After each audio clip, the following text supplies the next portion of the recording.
দারুণ সুস্বাদু এই গন্ধরাজ চিকেন ভাপা বানানোর জন্য প্রথমেই ছোট ছোট টুকরো করে কেটে রাখা চিকেনের সলিড পিসের মধ্যে নুন, গোলমরিচ গুঁড়ো, গন্ধরাজ লেবুর রস, সর্ষের তেল আর গ্রেট করা গন্ধরাজ লেবুর সবুজ খোসা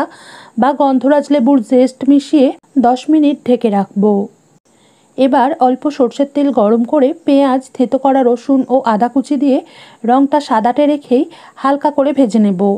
এরপর সাদা ও কালো সর্ষে, চালমগজ, কাজু আর পোস্ত প্রথমে শুকনো গুঁড়িয়ে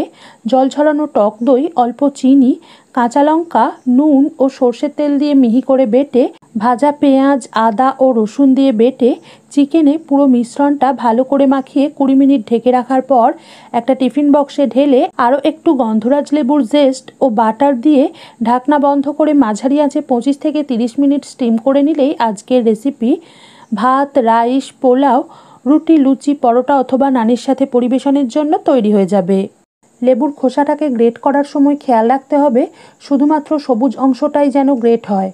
কারণ সবুজ খোসার ভিতরে থাকা সাদা অংশটা যদি মিশে যায় তাহলে কিন্তু রেসিপির স্বাদটা হালকা একটু তেতো লাগবে।